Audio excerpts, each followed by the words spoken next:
नमस्कार विद्यार्थी मित्रांनो, आज आपण इयत्ता तिसरी विषय मराठीचा पाठ क्रमांक 11 गायचे वाचन करणार आहोत.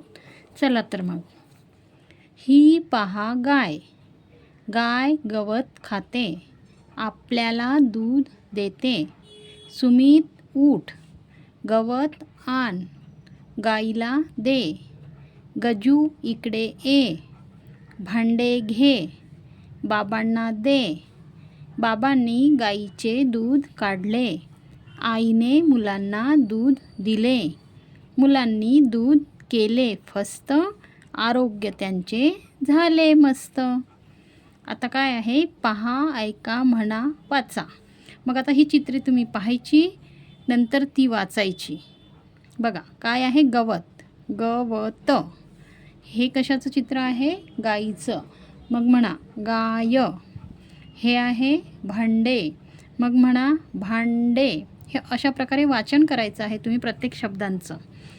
ऐका, म्हणा गाय, म्हणा गाय. गवत, सुमित, गजू, भांडे. आता बघा, खा, खापासून खाते, खातो.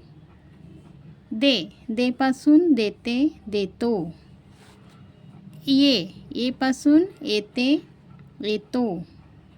त्यानंतर घे, घेपासून घेते, घेतो. पी, पीपासून पिते, पितो. आण, आणपासून आणते, आणतो. त्यानंतर उठ, उठपासून उठते, उठतो. काढ, काढपासून काढते, काढतो. पहा, पहापासून पाहते, पाहतो. त्यानंतर आहे ऐका, पहा, कृती करा. मग आता हे शब्द दिलेले आहेत, हे ऐकायचे आणि त्यानुसार कृती करायची. पहिला शब्द आहे खा. मग आता तुम्ही कृती करून दाखवायची खाण्याची. दे म्हणजे कोणाला काहीतरी देताना आपण जसं ॲक्शन किंवा कृती म्हणा करतो तसं करायचं आहे. कोणाकडून काहीतरी घेताना आपण जी कृती करतो ती तुम्ही करून दाखवायची आहे, म्हणजेच घे.